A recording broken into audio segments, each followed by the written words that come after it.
diving into how to prepare the material that you'll need if you are going to put in a package. So there's generally two things that you're going to be preparing: the Biosketch and the bibliography. I almost think of these like, if you're putting together an NSF grant or something, you always have to have a few of these documents. So you might as well just kind of get these documents ready and almost be ideally updating them as you go so that they're always ready if you're really prepared. Most of us probably don't do that, but that would be a good thing to do. So you're always ready for these. Okay, so I said two things. So they're both 2 pages, okay? Each of them is 2 pages. So there's a 2-page CV and a 2-page bibliography. So you can pretty much just read off the website for exactly what you need to do for the CV. It's pretty simple. Not too many options there. You're just gonna read down this, right? So I'm using mine as an example, not because it's perfect, but just because I need an example, and it's hard to do this without an example. So please, as you can see from the disclaimer at the bottom, this is just an example of formatting. It is not, you do not have to have yours look exactly or anything like this, just an example. So again, you're just gonna put your name, your address, your email, your website, your education, right? Your professional experience, so that's your history of your employment. And then you're gonna put some honors. You can just choose the most important or all of them, depending on room. You have a little space for research experience that can either be a bulleted list or a paragraph. You have to have membership in professional societies. Again, check the website to see if it's mandatory to be an AGU member for the award you're going up for, or whoever you're preparing this for is going up for. And then the rest of it is going to be highlighting some things that are, for instance, key presentations, key service to the community through committee work, advisory boards, etc.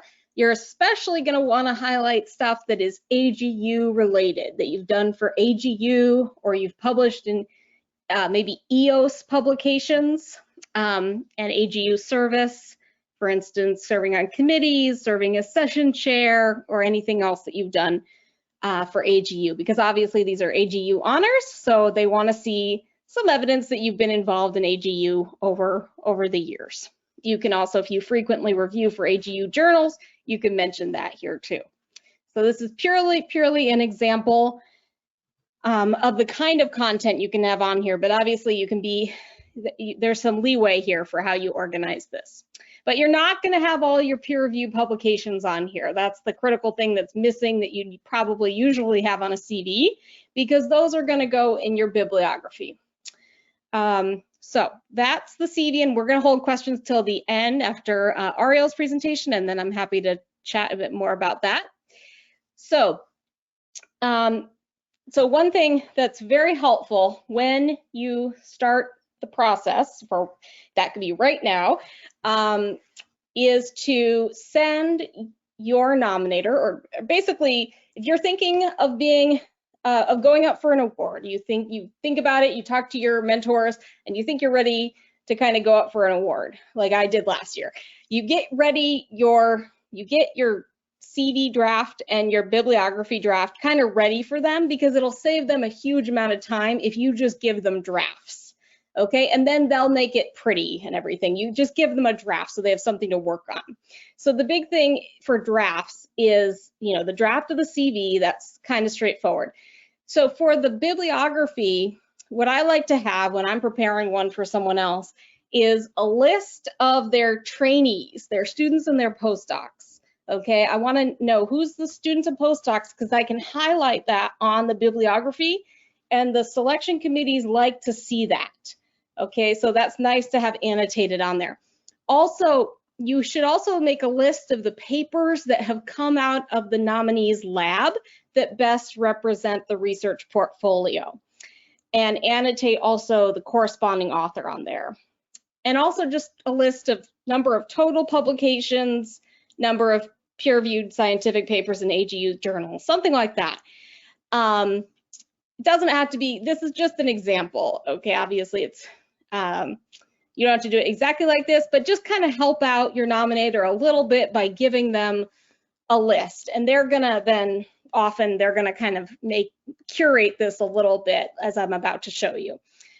So this is kind of how I got into this in the first place, was I just helped out with a lot of packages through the canvassing committee. And I just did this for quite a few people.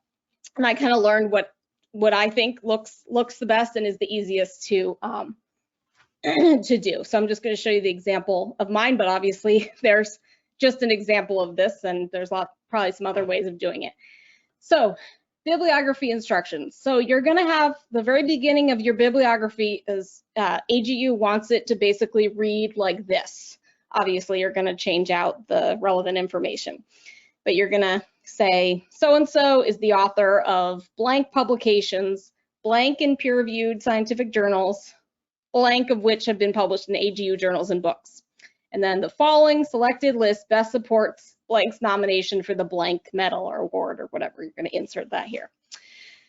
Okay, so it's always going to have something like that at the very beginning, and then it's going to list a bunch of publications, a bunch of citations, like a bibliography. And it's really you're going to try to encompass their overall research and scientific contributions in just 2 pages. So you want to get the most kind of bang for your buck format-wise. So here's one way that I think, well, first I'm going to go through how to find the publications. This used to be more important back when we used H indices. Now no longer do we put H indices, I learned, on these. So just don't worry about that. But I still think it's worthwhile to go to Scopus. If you know, you go to this website, you can log in if you have an institutional subscription. You can do this on Google Scholar too, if you prefer that. Although this is considered a little more robust for numbers of citations. So if you can, go to this Scopus, log in, and then you're going to search for your nominee's name as an author here. You're gonna enter your name. I just put in mine, for example. Then it's gonna pop up and you're gonna find the correct one, because there's a lot of Jennifer Glasses, so you're gonna find you or your nominee. You're gonna then find the metrics. This is gonna pop up. So you're gonna record the number of peer-reviewed scientific publications. Okay, that's now the only number on here you need, because we're ignoring H index now, okay, because that's biased. So we're not even gonna put it in the little beginning thing. Okay, and you're gonna go and hit export all right? And that's going to pop up this. You're going to export it as a CSV, open it in Excel, and this will be recorded, and we'll post these slides, so you don't have to worry if I'm going through this quickly. You'll open this file in Excel, and this is what it looks like. So I know it's really small, you can't see it all. That doesn't matter. It's just to show you that you can use this to easily get the citations, or you can make an EndNote file or something. But the first thing you're gonna maybe do as you're going through these and you're trying to decide which ones to put in, because you only have 2 pages, you're gonna check which papers are published in AGU journals. So you're probably gonna include all of those in the bibliography, because you wanna highlight the fact that you've published a lot in AGU journals. I have not published very much in AGU journals. It just so happens kind of my field of geomicrobiology isn't that well, it's increasingly well represented by AGU journals, but I've only published a couple times. That's okay. You can sometimes you can put a little disclaimer at the top about that, or in one of the letters to explain your particular field it isn't as common to publish in AGU journals. But if you have published a lot in AGU journals, you definitely want to highlight that here. So you can highlight your AGU publications or your nominee's AGU publications. You also can then start divvying these up. You probably want to check for which papers the nominee is the first author on, and you probably want to include a good portion of those in the bibliography. You also want to check the citation number. I personally like to include citation number when it's a significant number, like over 10 or so, in the bibliography, just to show which papers had kind of quote unquote impact. I know citations can be biased too, but I stick that on there because sometimes that's useful for the committee to check.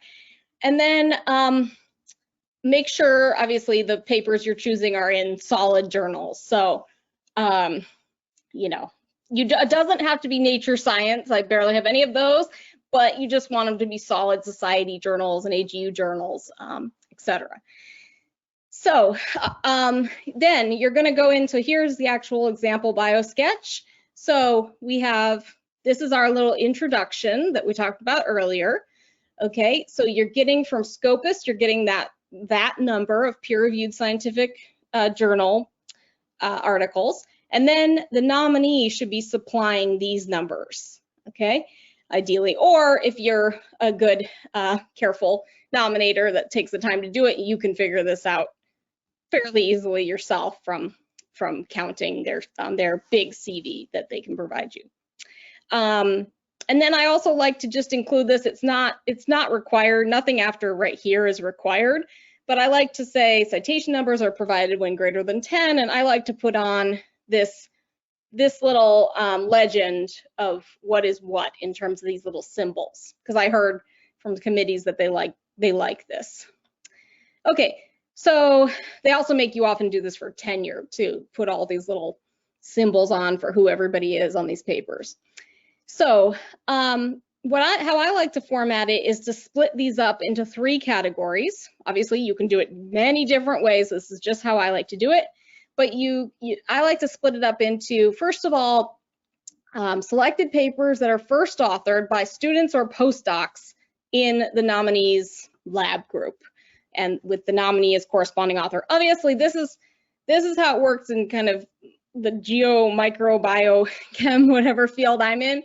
But often I know in geology, often it's a second author, so you can totally play around with formatting here. But basically this first category I like to hit them with is like, look at all the stuff my lab has done, okay, or the nominee's lab has done.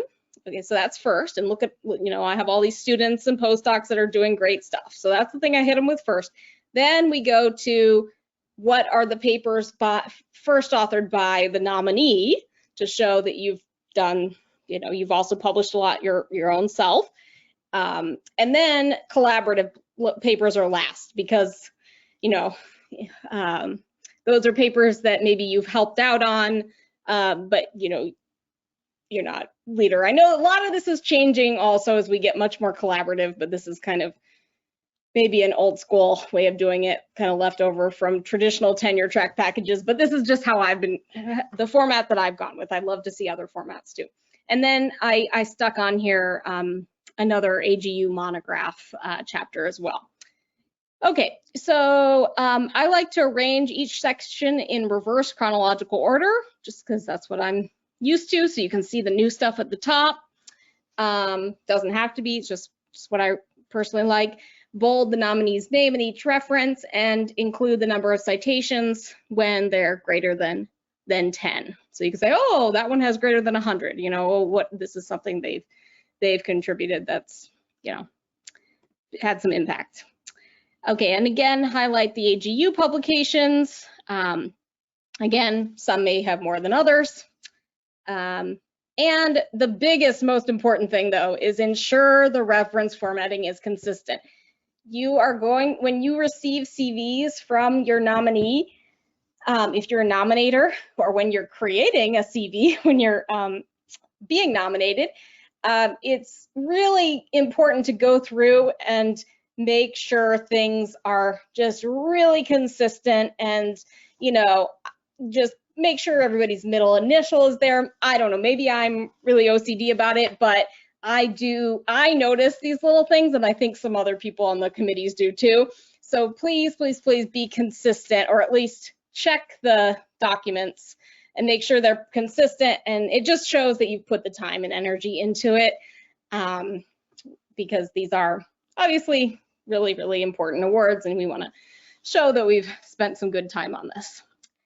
I used to format this just for other people's packages when I was on the canvassing committee, so that's why I just got into a groove on it. So I'm kind of like evangelical about this particular format, but obviously there's lots of other ways of doing it. But I feel like this format also crams the most in a limited space.